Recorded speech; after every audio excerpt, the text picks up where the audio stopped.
3, 2.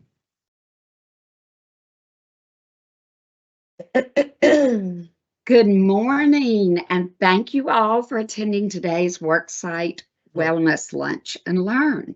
I'm Carol Battle, and I manage our Worksite Wellness program.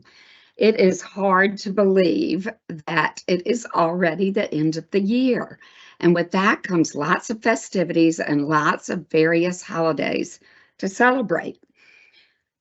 Today, we would like to offer you a refresher on how to stay on track with your health goals throughout this busy month. Personally, I'm trying to cut down and limit my sugar intake, and December is a tough month of the year to stay focused on that goal. Luckily for me and all of you, Katie Godin from Lifestyle Medical Centers is here to share with us some wonderful holiday tips, as well as entertain us by demonstrating how to make a no sugar added sweet potato casserole.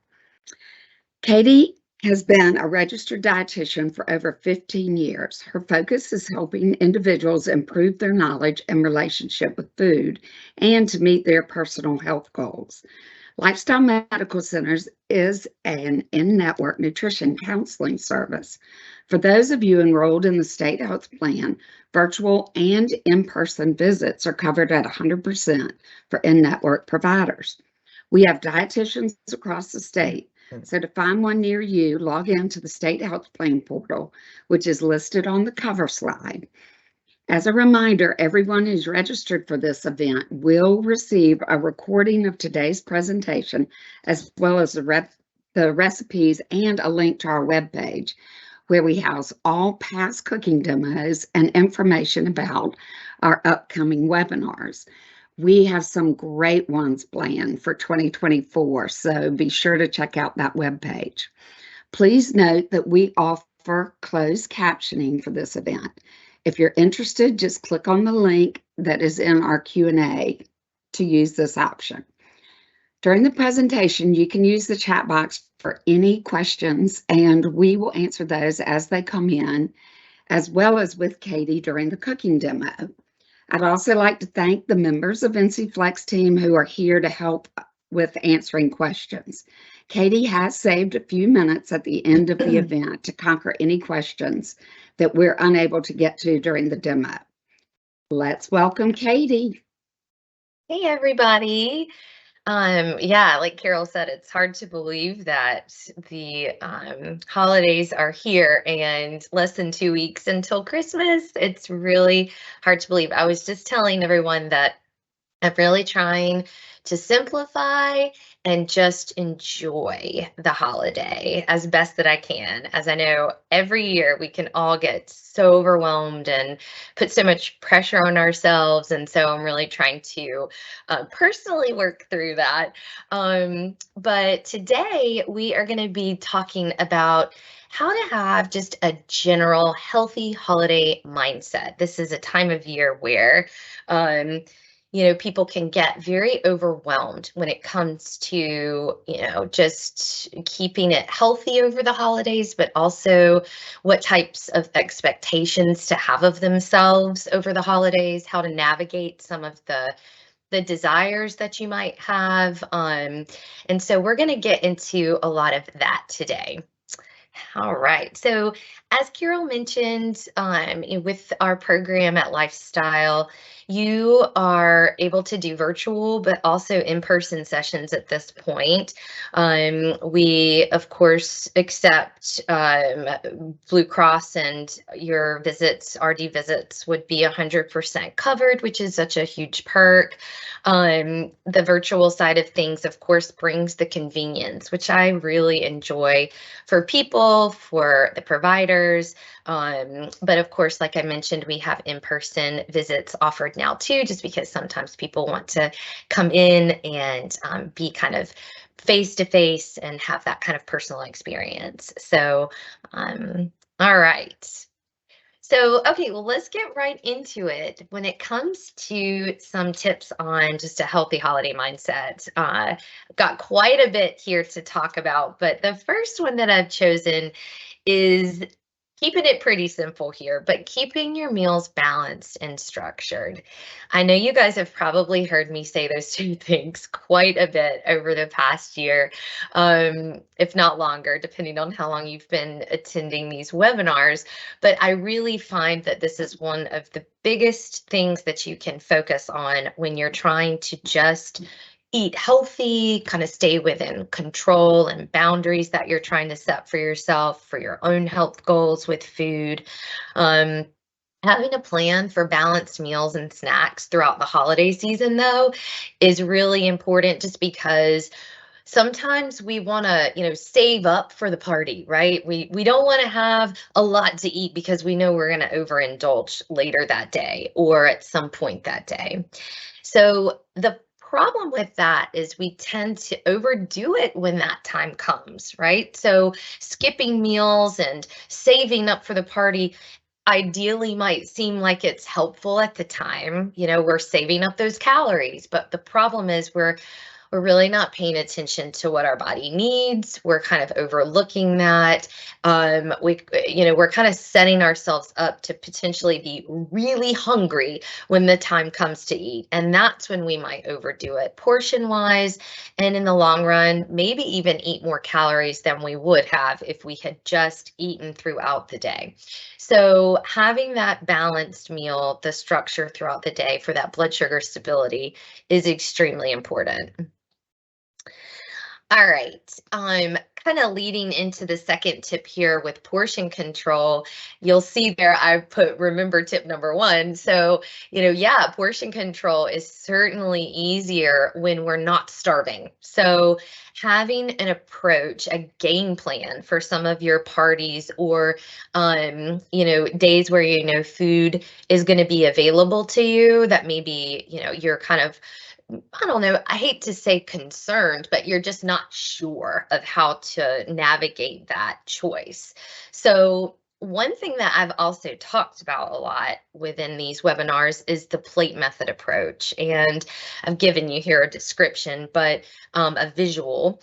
But it's really helpful when you can kind of visualize this, whether you're at home or whether you're not, whether you're out at a restaurant, you're out at a party over at a friend's house, at work, and a lunch is being catered, whatever the event is.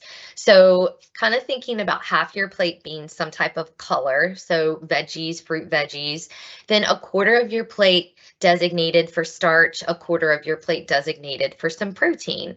And I think what this is doing is it's ensuring that you have that balance when you're eating, and balance can be achieved no matter what food you're eating. And I try to tell people that all of the time. I feel sometimes it's really helpful to work on the way in which we eat the foods that are presented versus feeling like we have to consistently avoid eating the foods that are presented. It's a healthier mindset when I get balance and I understand boundaries, but I also don't want you to feel kind of moving into this season that there's that all or none thinking, which I'm going to talk about in a second. So again, I think the plate method can be really helpful.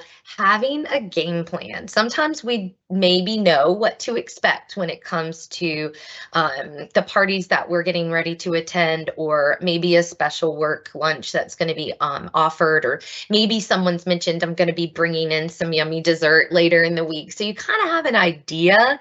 So it's almost like, okay, is this something that I have some control over? What can I do? Can I make sure to, fuel myself properly throughout the day so that I'm not starving by the time that meal happens? One thing that I've mentioned on here that I'm a big fan of, especially if you're going to a party or whatever, a catered event or something where there's going to be a big layout of food, go ahead and scan the table first. So what I feel that helps with is you just are mentally prepared for certain foods that are going to be available. And you can go ahead and start thinking as you're waiting in line, what food you're maybe going to prioritize, how they're going to fit within the plate method, potentially. Where are the vegetables, which look good for me? How can I add those to my plate? What starches are available? What kind of desserts are available? We can prioritize what looks good, what sounds good, but then we can also think, I know having some protein on my plate is going to be important for blood sugar stability and to keep me full. So I think knowing the layout can be really, really helpful. Okay. I did throw in some simple substitutions here for any of you holiday bakers. Sometimes just kind of throwing it out there, I will do things that are not that I'm not using substitutions, and then sometimes I do. I just kind of feel that out. But I think these are some really easy ones, especially using applesauce instead of oil. That's one thing that I do almost always, just because it's such an easy swap and it takes out a lot of calories and you're not really sacrificing a lot of the flavor or the texture. And so that's one thing that I like to do a lot with, breads and desserts and things like that. But of course, I've given you some other options here. Fruits, dates is a really good one. There's even something called date syrup that you can use that's just zero added sugar because it's coming from fruit. But however, I do want to throw out there with that specific example, it doesn't mean that you don't have to pay attention to sugar, because sometimes we still need to do that, especially if you're someone that has diabetes or, you're, sensitive. So I feel that's something that we still want to pay attention to. But if you're trying to reduce just added sugars in general, date syrup, fruit, honey is still going to be considered an added sugar. However, it's not refined, so it's a bit more natural. So sometimes that's a nice replacement. And certain milks like nut milk is, a nice replacement, especially for anyone who has an issue with lactose. Greek yogurt is a nice substitute for sour cream. You guys have maybe heard some of these before, but and then I also threw down at the bottom there's some holiday mocktails for regular cocktails. And I have a slide here coming up to go over adult beverages and stuff this time of year, but I do have a list of mocktails that I'm going to have sent out to you guys so that you can have some fun recipes to try that are pretty simple, low sugar, healthy, fun drinks, so that you can have something like that in addition to some other fun recipes this time of year. Okay. So getting into the fourth tip here, so slowing it down. So we're going to talk a little bit about mindfulness here with eating. So we've talked a little bit about some behaviors, some substitutions, but some actual mindfulness with how we eat the food. Because remember, I mentioned sometimes it's not always just about avoiding the food altogether. It's about how we're eating it. And so I feel just we rush through it. We kind of almost wished that we weren't eating the food sometimes if we're kind of eating this quote unquote bad food, which I don't love to, label foods like that, but that's how we think about it, right? So if we're eating a dessert or we're eating something that we feel we need to kind of just go ahead and get it over with and pretend it didn't happen, maybe, I say stop and savor it. Sit down, enjoy your food, put it on a plate. Have maybe a little check-in if it's a meal and you're eating a larger quantity of food. I'll have people kind of just take a mid-meal pause and just check in with themselves and see how they're feeling. Maybe even putting your utensils down occasionally can kind of slow it down. So that doesn't seem as natural for some. So for many, I don't think we really do that a lot. So I think that's a technique that you can kind of try to do to see how you feel with it. But setting a timer is also not a very natural thing to do when we're eating. However, it can just be practice or kind of a little bit of understanding behind how fast do I eat. Sometimes it's just learning that about yourself. How long does it take me to finish a meal? I'm going to time myself and see when I'm done. Is it literally in 5 minutes? That might be some awareness. And you think, wow, I could work on that a little bit. How do I make it longer? Well, these are some things. Some other things that you can do, I'll also mention, so I have been doing this the past week or two, and it's so relaxing. I'm sure you guys have maybe done this or seen this before, but you go to just YouTube and you just search like a little Christmas jazz or Christmas whatever music, and it'll just play on YouTube. And so we have that on the TV. It's just kind of nice and relaxing. We'll put it on while we eat, just this nice, slow, soft music.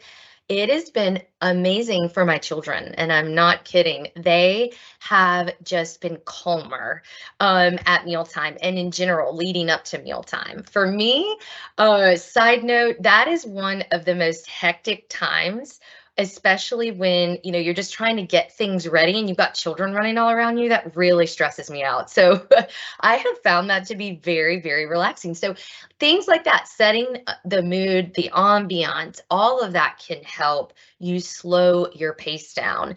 But this time of year, when you're maybe not in your own home, you're out, you're at a party, you're doing something else, maybe Christmassy, that's when you can kind of say to yourself, all right, well, I'm not going to set a timer, but maybe I can sit down. Maybe I can, take a moment to pause and enjoy what I'm actually eating right now. Okay. So, okay, for this tip, avoid distractions is huge. So if you're trying to eat mindfully and slowly and not feel like you're rushing through, distractions are going to certainly not help with that. So screens, of course, watching I chose this little, cartoon here for a reason. It's kind of crazy, how many people can just be on their phones, the whole family, when we're eating. And so practicing putting your phones away in a drawer, in a box, in somewhere that it's not visible for children, for yourselves during the meals, during work, detaching from actually working, just because that's not connecting to the food. I feel this time of year, we have a lot of foods that maybe mean a lot to us. And I talk about that again here in a second, but the nostalgia, the connection, the family, that's really important. And I feel like we should enjoy that. But learning how to eat mindfully throughout the rest of the year is going to help you with these maybe harder times of the year when you feel a bit more vulnerable. So enjoy your food outside. I tell you, I know it's chilly this time of year, but if there's a warm day, get out there. I think that's a nice time and a nice way of eating, or by a window with some bright light. And try not to multitask. So, walking around the kitchen, eating, and trying to do something else. I'm using that as an example because I'm trying to remind myself to not do that. That is something I'm really, really trying to focus on, is not trying to multitask in the kitchen while I'm actually trying to eat lunch, or a meal. So, okay.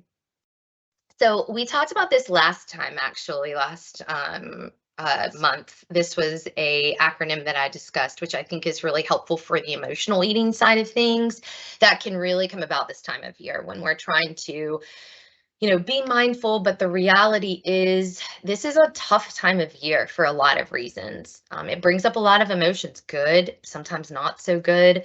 It can be stressful. And so sometimes we turn towards food to deal with those emotions. And so this is something that I feel is a really easy one to remember. And, the stop, of course, you kind of immediately can visualize that stop sign and then think, all right, what am I doing? Let me stop what I'm doing and take a minute of deep breathing here. I also tell people to do that before they eat. So even if you're at a holiday party or you're wherever, and you're around food that you're just kind of gearing up to eat, and you're a little nervous about overdoing it because you're, excited about the food, you're feeling vulnerable in the moment, take a deep breath before you eat. And it certainly, if you're around a lot of people, doesn't have to be this obvious deep breath, but it could just be a moment, a little pause, just to reflect and kind of take a breath and then get started. but doing that before or while or well before you're thinking about eating or embarking on something when you're not. This is outside of hunger too, guys. So if you're observing physical hunger, that's one thing. You want to work towards maybe having a balanced snack and so forth, or maybe we end up choosing the food and that's okay. So that's what that proceed with awareness means. I mean, it's not always about not eating the food that you're desiring. That's not what we're trying to learn or do. It's more about, okay, how am I going into this situation? Am I going into it calmly, or am I going into it just, chaotically, and I don't care and I'm just going to go for it? I'm going to deal with my emotions by eating this food. So I think it's just a nice kind of tool to help you work through some of that emotional eating. Okay. So here I put in this seventh tip, prioritize your indulgences. And I loved that picture of the kid on the beach eating an ice cream, because that just goes together, does it not?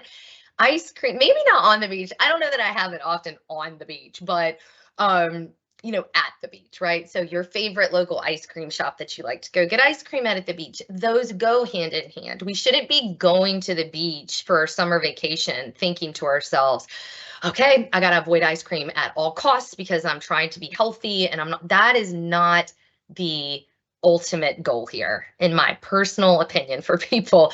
I want you to feel like you are prioritizing certain indulgences and able to work through others because you realize maybe it's not necessary to have that. Embrace that food nostalgia this time of year, because food memories are very important, in my opinion. But it's also okay. This is something that I've been working with people on throughout the holiday season in sessions, is it's okay to say no thank you, though. I think we sometimes get caught up in the holiday season with, and the term, I wish there was a more polite way to say this term, but they're just termed food pushers. And they're usually our sweet, relatives who we love dearly, or just our, best friends. They can be anybody. They can be people we love, though, of course. And we feel like we can't say no, especially when they're saying, oh, just come on, you deserve it. You've been, this is a holiday season. Why not? Just go for it. You can start over in January. Um, Sometimes we don't have that kind of courage, and a bit of that confidence, I guess, to just say no thank you. I'm actually good. I it looks like you've worked really hard on that, and I might have some of that later when I'm hungry for it. Or actually, I think I'm going to take a bit of this instead. It looks really good too. If there's multiple desserts available and they're offering you both, I mean, there's a lot of scenarios that could throw out there, but just being okay with saying no, that's something that can be really challenging for people. Um, and then, as I've mentioned before, accept your choice here. If you're at a family gathering, if you're at Christmas and your aunt's favorite, pecan pie is being offered to you and you want some of it, then I think that you should have some of it. I think you should evaluate how hungry you are. And if you're stuffed, literally stuffed, sometimes, I like to visualize a hunger scale, or have people visualize that hunger scale that I've talked about before on a scale to 1 to 10. If you're a 9, then we should maybe wait until we're hungry again. There's nothing that says we can't eat that, right? There's nothing that says that, but we don't want to feel sick. There's no point in that when we can just eat it again in a couple of hours, or eat it in a couple of hours when we're not feeling so stuffed. But, accepting your food choice with no regrets and enjoying it mindfully with some of those tips I just mentioned, that's the way to enjoy these holiday nostalgic foods that you might feel a little nervous about eating this time of year. So, you guys have probably also heard me talk about all or none thinking. I feel like we're just constantly striving for perfection when we're, focusing on health goals. When we're seeing a diet, especially if some of you are currently working with me or another dietitian, sometimes the holidays seem like a lot of pressure just because, oh, great, I'm supposed to be losing weight or I'm supposed to be doing this and the holidays are here now, what, right? So aiming for perfection is certainly not the goal for any time of the year, especially this time of year.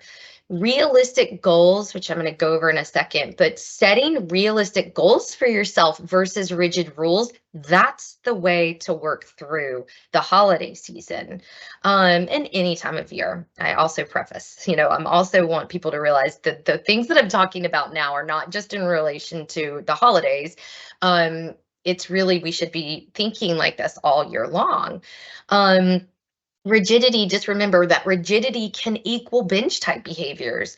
If we're constantly saying, no, I can't, I have to refuse it this whole season, I can't have that, then we're eventually going to cave because maybe it's going against our intuition. We actually really want that food. And we're pressing up against it so hard that eventually we can't anymore and we lose control. So the better option here is to set some SMART goals for yourself and keep them small and simple, but very specific. And so I've talked about SMART goals in the past, but this is something that I feel like can really be helpful this time of year because these SMART goals put a lot of information around the goals so that it gives you a clear picture of what your expectations are of yourself throughout the holiday season and any time of year. So for example, okay, so tip number 9, flexibility and grace is very, very important when it comes to, the holidays and just keeping with that healthy mindset. So example of setting realistic goals. So I just talked about the plate method. So an example would be, I will use the plate method for guidance on portion control, including when eating holiday food/meals versus I will avoid eating dessert. Right. So, I mean, that's maybe not realistic. We're going into the holiday season and we're just going to say, I'm not going to eat any dessert. No dessert. We could try to make things with those simple substitutions. Maybe we kind of work through that. This holiday season, I'm going to try a recipe that is lower in sugar, lower in added sugar, because I want to enjoy my favorite foods, but I'm looking forward to experimenting with them in a different way. Maybe we're working on, like I just said, the plate method, where we're focusing on getting that balance of protein with healthy fat and some fiber, in addition to having that dessert that we might like, or that savory food that we, desire. I have put some information here just about tracking and weighing. So personally, I know some people, do like to check in with their weight to stay on track. I think that in general, it can be a slippery slope and very stressful for some. And I think that's more of an individualized approach. And this is something that I may talk with someone in session about. So I'm not saying that everyone needs to just not weigh for the next month if that's part of your goals that you're working with a dietitian or with yourself. And that's fine. And you're able to channel that energy and not feel so stressed over it. I do think checking in occasionally is okay, but I also feel that obsessive focus is not the answer. And this is any time of the year. I do not feel that weighing more than once a week. And sometimes I don't have people weigh even that frequently if it's causing anxiety. What I prefer is for people to work on the behaviors around the food. And so that's a lot of what I've been talking about today, because I do feel that's one of the biggest key ingredients for success when it comes to managing control over food choices. So again, checking in is okay, but if you're trying to, weigh to allow yourself to have something, that's where we're getting into some really disordered thinking about food and your own self and weight. And so that's something that I have people, just think about. And then the micromanaging of every bite of food, and tracking is another good helpful tool for people to bring awareness over the holiday season. And I certainly do not discourage people from doing that, because I do think that it helps you kind of picture what your day is looking like. But I also don't want you to feel driven by a food tracker and not your own body when it comes to making food choices. But I think that it helps to kind of pave the way a little bit for people too. So I feel like that's a nice little balance for some. But I also want people to feel like it's okay to live in the moment and be present without tracking every single bite, every single day over the holiday season and worrying, and then if we don't track, we get into this mentality of all or none thinking that I just mentioned, where you're giving yourself permission to just forget it all and go for it. Well, I didn't track today, so might as well just go big and then I'll start again tomorrow. It's really, really important to have that flexibility and give yourself grace this time of year. So I emphasize that. This is a big tip in my opinion, because we all know that stress really drives the way that we eat. I think that's kind of for most people, whether you avoid food or eat more food when you're stressed out, it's all just kind of not serving you well. So this time of year, working on non-food coping skills to help with stress. And this is just one of the most wonderful times of the year for all, but it is also brings a lot of emotions, good and not so good, like I mentioned earlier. So working on some breathing techniques. And when I tell people to work on stress management, or I'm trying to maybe talk them through that a little bit, as far as when it, helps to balance the way that they eat, it's better to work on some of these things when you're not in the stressed out moment. So it's a good idea to just practice maybe 1 or 2 minutes of deep breathing daily than it is to wait until you get stressed out and try to breathe, because it's not going to come as natural. Exercise is, of course, one of the best ways to help manage your stress. Setting realistic goals with exercise. I talk about activity here in a second. Practicing other forms of self-care this time of year, and saying no to things. I think that's a big deal. And I know that's something that, this time of year, you get offered to do more potentially. There might be more gatherings. Maybe it's these expectations that you have on yourself as a parent to do all the things for the children. I get that way about my kids, and I know that others do, just in talking with other parents. And I think sometimes we just have to be okay. Like, they only know what they're kind of taught to know when it comes to these expectations. So I think just having them understand, and you kind of being okay with maybe not doing as much if you know that it's going to bring more stress into the picture. Just simplifying your expectations of yourself and prioritizing just healthy eating, balanced eating. Just go back to that first slide I talked about. Balance and structure throughout the season is going to really help you with your stress level too. When our blood sugars drop, we tend to feel stressed a little bit easier, a little bit overwhelmed. It can bring anxiety for people. And then prioritizing some healthy sleep habits too, so which we talked a lot about last month. So staying active, this is a big one this time of year. Staying active is going to help, just balance some of the extra food choices that you might want for yourself, or maybe, that are, that you're prioritizing, because remember, that's okay. But having activity in the mix is going to balance that all out. So keep some walking shoes nearby. Lay out some clothes for you to go exercise in. If you're trying to get to the gym, decide when it's going to be. Bundle up and get outside.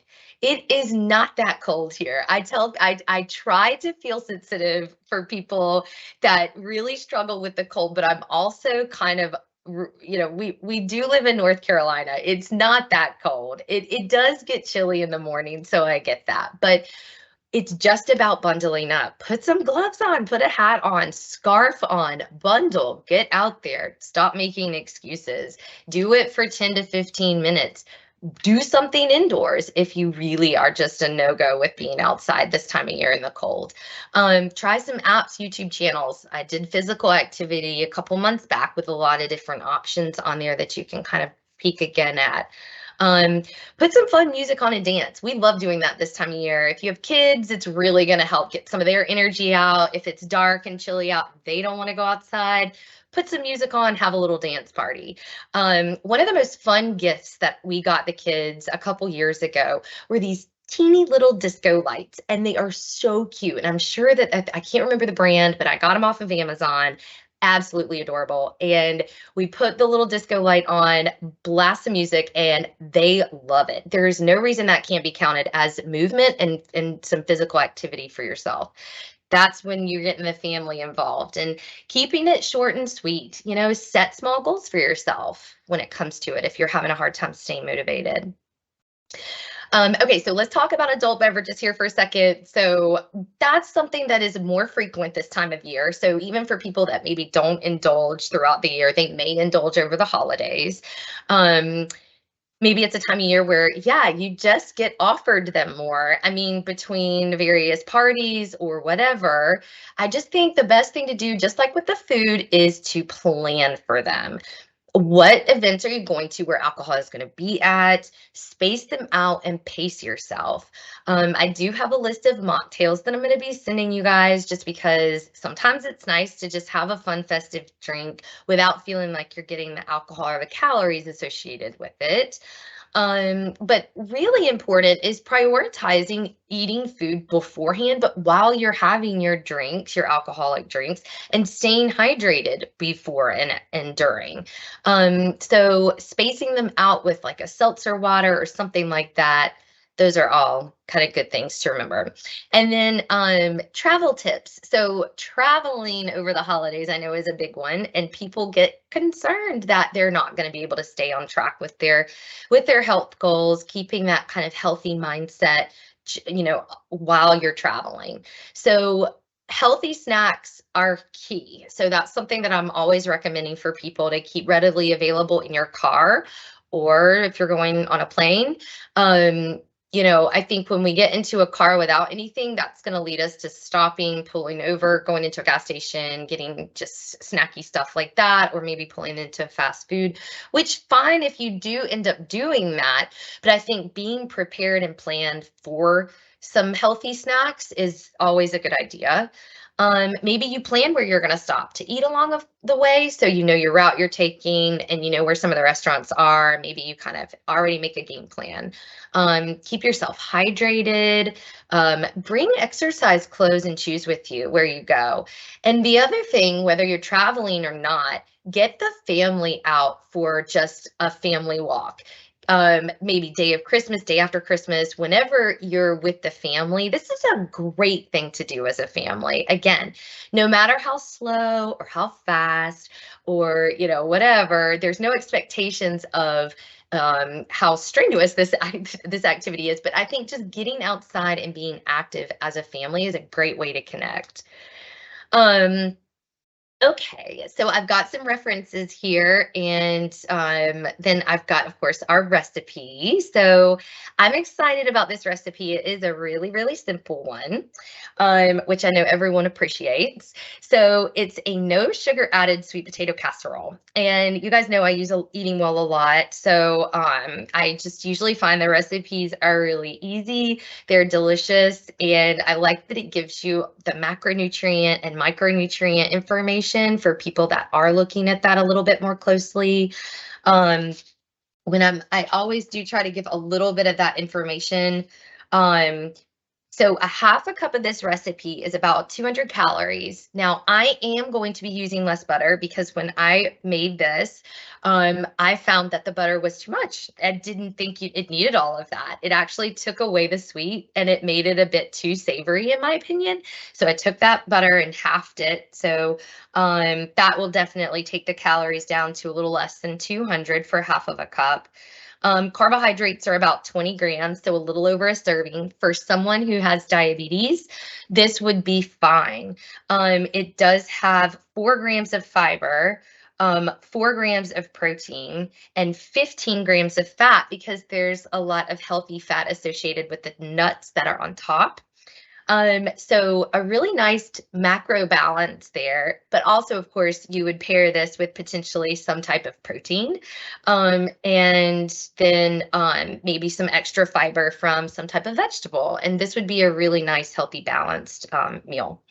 Okay, so the first step to this recipe is boiling the sweet potatoes, which I, of course, have already done because that would have taken about 20 minutes, and I didn't feel like that would be necessary for me to do for you guys because it's fairly simple. There's a couple different ways that you could do it. So you could, of course, have a steamer basket and boil your sweet potatoes. It calls for 2 pounds. For me, that was about 4 medium-sized sweet potatoes cut up. Okay. You could use a little less, but that's kind of what it calls for, what I used. Now, the way that I cooked them was in my Instapot. So for any of you that have an Instapot, as you know, it is just absolutely amazing to do things like this. You walk away and it's great. So for this particular recipe, it isn't listed on here, the Instapot instructions. So I can maybe send those out, or I mean, I'm going to tell you them right now, but you would put it in your Instapot steamer basket if you have one of those. You just want to keep the sweet potatoes out of the water. You would put a cup of water in your Instapot, and then you would set it to high pressure for 10 minutes. Once it gets to pressure, cooks for 10 minutes, you're going to quick release and they're done. It is absolutely simple. So I'm going to bring my computer over here a little bit so you can see what's going on. So I'm going to turn, okay, so these are the sweet potatoes that I have already cooked, and they've gotten, I did it earlier, so I'm going to heat up the burner here in my saucepan just to kind of warm them up a little bit. So what you're going to do is, pardon me real quick, I'm going to grab the milk because you're going to add a little bit of low-fat milk, a half a cup to this. So I'm going to grab that out of the refrigerator really fast.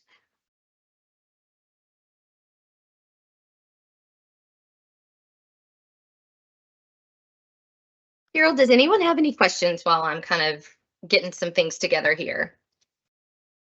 We really do not have any questions right now. Okay, It's been a great presentation. I'm very surprised no one has any questions about the holidays, but that's good. I'm glad maybe everyone is just feeling really good and comfortable. Okay, so what we're gonna do is I am going to just kind of mash these sweet potatoes up just with the spoon. You know, I'm just kind of, they're really easy, really soft. So I'm just kind of mashing those up a bit, and I'm just stirring and mashing, okay? What I'm gonna do is add a half a cup of some low-fat milk. Right now, you could use, as we talked about, nut milk if you have a milk allergy or you're plant-based and you don't want to use regular milk. You can use whatever milk you would like with this recipe, okay? And I'm just going to kind of continue to mix that together. So this recipe initially called for, which I was a little shocked by at first, but 5 tablespoons of butter, and I thought that was a lot. And sure enough, it tasted like it was a lot. So I did take it down to 2.5 tablespoons. So I'm gonna add a couple tablespoons of butter into the pot, and I'm using just the Kerrygold grass-fed butter. It's the butter that I use. I know we get a lot of questions about butter, but you know, I'm okay with a little bit. This is a recipe that again, we are trying to make healthier, lower sugar.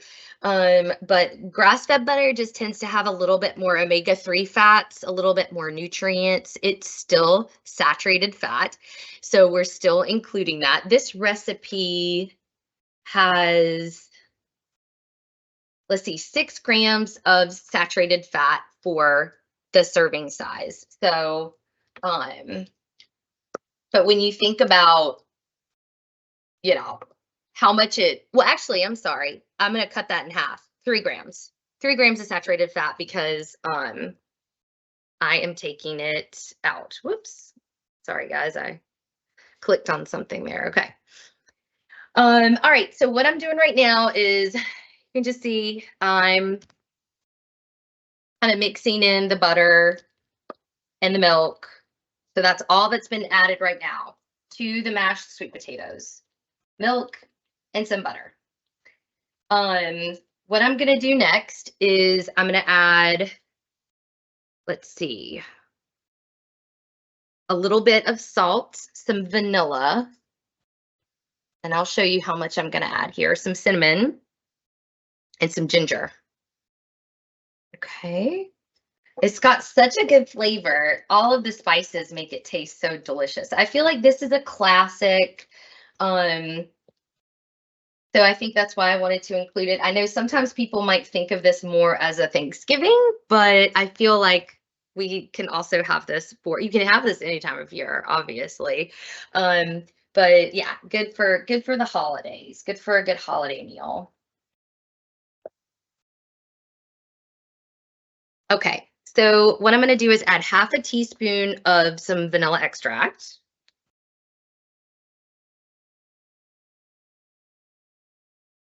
Let's see what I've done with my teaspoon.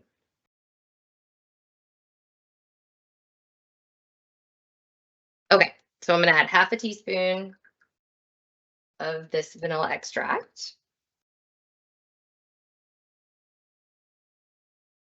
Then I'm going to add half a teaspoon of some ground ginger. I'm gonna turn the heat down on this because it's hot now. And guys, you will want to bake this, so the oven would need to be preheated to 350. Okay, so 350 for about 20 minutes. All right, so I'm gonna do half a teaspoon of some ground ginger.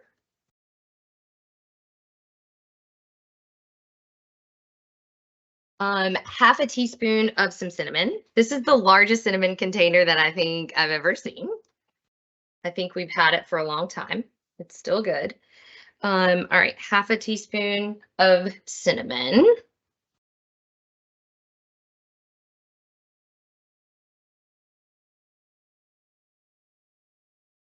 Okay, and then I'm just gonna use about I'm gonna use half teaspoon of salt. I don't ever use as much salt as it asks for. So that's kind of one thing, one substitution that I find is really easy for certain things. Now, baking is a little different, but with certain things that it's really just kind of flavoring. I find if you don't, I really don't feel like it needs a lot of salt. So just a little.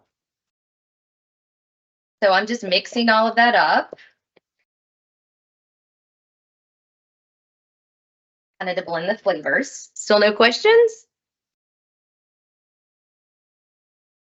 We've had a few, but we've been able to answer them. Good. Things Okay. like, are there alternative fats to use in place of butter? Which you Oh, talked gotcha. about, applesauce, Greek yogurt, bananas, things of that Yes. sort. Yeah, that would be fine. Um, okay. So now what I'm gonna do is, um, I have kind of a little loaf pan here that I'm gonna use, and I'm going to put the sweet potato mixture in that, and then I will show you guys the topping. So there's just a little mashed sweet potato mixture. Katie, what does salt do to a recipe like this one?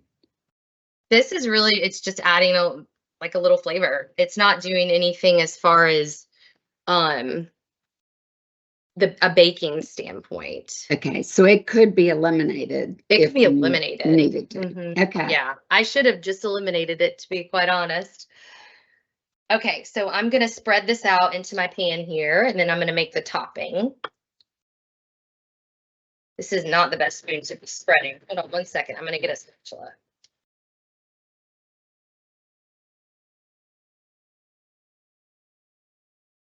Okay, so I've got it in here, and I'm just kind of spreading it around.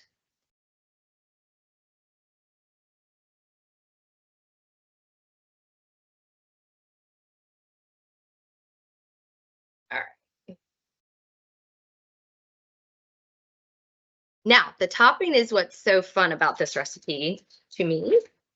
So I'm going to do 1/2 cup of chopped pecans. I'm always like, which one am I going to say? All right. So 1/4 cup. I'm going to put that in a bowl here and I'll show you guys just a second, but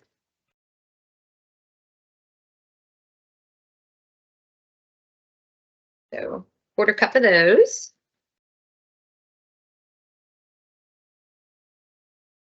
I'm going to do some pumpkin seeds. Sorry, guys, it was 1/2 cup, so I'm going to double that. 1/2 cup of chopped pecans. See, I said pecans this time instead of pecans. Or maybe I said pecan. Y'all, never mind. I don't know what I'm talking about. So I'm going to do 1/4 cup of pumpkin seeds, which I love. I feel like they just add such a nice little crunch. And then I'm going to do 1/4 cup of some dried cranberries. Right? All right, so I'm just going to kind of mix that together. It asks for just a little bit of butter, but I'm honestly going to just do a little drizzle of some olive oil. Just a touch, just a little.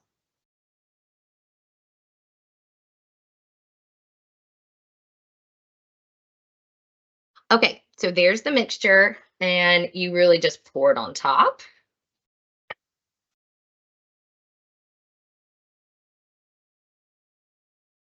And then I'm just going to kind of evenly spread the mixture around. All right, guys. And then what you do is you just want the basically what you're doing is just getting the nuts to kind of get crunchy and a little toasted. And maybe just blending the flavors a little bit more. So about 15 to 20 minutes or so in the oven, depending on how much you want your nuts to be crisped. But I feel like it's such a pretty topping. I love this topping, and it is very, very delicious. It just adds a nice texture component to the mashed sweet potato. Katie, why are the pumpkin seeds black? I think those Or are just, yeah, these are just that's a good question. I don't know why they're black. I'm stumped. I'm not sure why they're black. Why are they black? But they are black. I don't know why. Stay tuned. Okay. I'm stumped on that one. All right. And then if you could just take a minute and explain the difference between a dietitian and weight management. This person seriously needs to lose some weight, but dietitians, in her opinion, seem to just tell me what to eat and move on. So if you can just, in your own words, let us all know the difference in what a dietitian overall should be doing with you, which is very individualized, as I know. But Yes. anyway, go ahead. I think that's a very good question to ask, and as far as the difference goes, I guess I'm not sure what I'm comparing, but as far as what a dietitian's role is, maybe is what they're asking. As far as that, when it comes to weight management, that's a broad question because not every dietitian is going to practice in the same way. And not every place that you go is going to practice in the same way. And so that's why I really love lifestyle and the individualized approach of it all. Sometimes you can go to a place, and I'm not gonna name places or anything like that, of course, but there are certain places where you might go where dietitians are involved and it's more of a cookie cutter approach, which is not something that we do. Every single person that I see is doing something completely different with maybe certain similar parts involved. Like I talk about behaviors a lot, making sure to teach people how to balance their food out. I mean, that's really important, and understanding what macronutrients are and things like that. But it really boils down to when it comes to actually weight loss and the weight management side of things.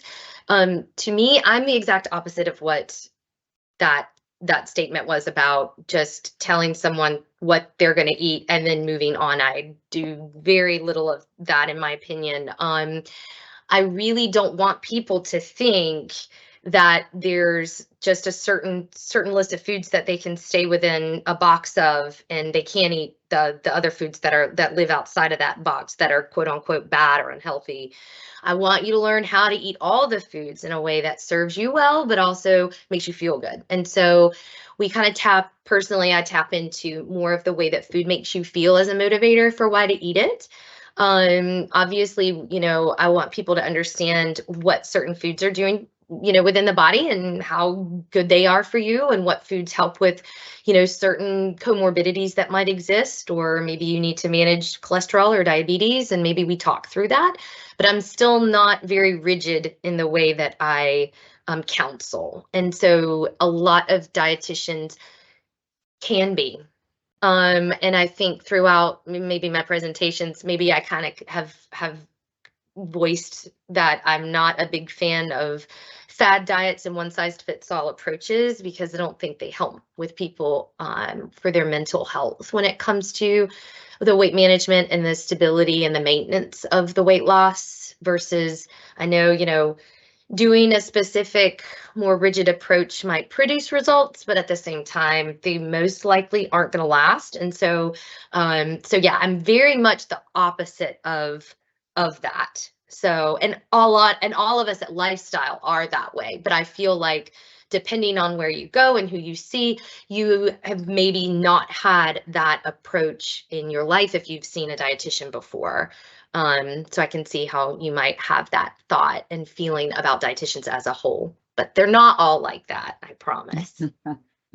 It's like anything, you've got to find a good match for your You do. It's just like needs. with a behavior therapist or with a physician. I mean, there's just certain approaches, certain personalities that you click with. Now, some people want to go see dietitians that have a rigid approach. And that is what it is. That's their, that's their right to want something like that. And so, but yeah, we really do try to meet people where they're at, with the flexibility side of things. For me personally, I'm definitely more of that flexible approach for people, especially when they need that. All right. And this recipe just looks fabulous. Yeah, I'll show it again one more time for everybody. I'm It's sure you very have pretty. already tasted it, but it's not as sweet as the one with marshmallows on the top and that sort of thing. No, it isn't as Very sweet as balanced. that. Yes, exactly. Yeah, but it has such a different type of complexity and flavor profile to it, in my opinion. So sometimes we want things to taste similar, and then we're really upset when they don't. But maybe it's trying to appreciate it for its own taste and flavor and what it brings to the table in maybe a different way. Sometimes that's something that we can try to embrace when we're trying to make new recipes and try things out in a different way. And then I will kind of circle back to food nostalgia. If your grandmother's sweet potato casserole is like, that is your thing, then I would never want to try to take that off of the menu.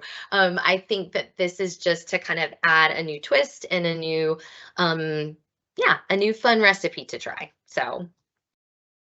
Okay, good. This was wonderful, Katie. Thank you so much for your time today and sharing all these helpful hints with us. And Sure. for all of you that attended today, you will receive a copy of the recipe as well as the presentation and a recording. And we do house those on our Worksite Wellness webpage. And I would love for y'all to please take a look at that website, because we already have up 2 wonderful sessions for January of 2024. Hard to believe we're already talking about 2024. but we've got 2 great sessions planned for 2024 already in the month of January. So go ahead and take a look at what you have to look forward to. And Katie, thank you so much. And I hope You're everyone welcome. has a wonderful and very healthy holiday season. Thanks for Yes. attending. Happy holidays.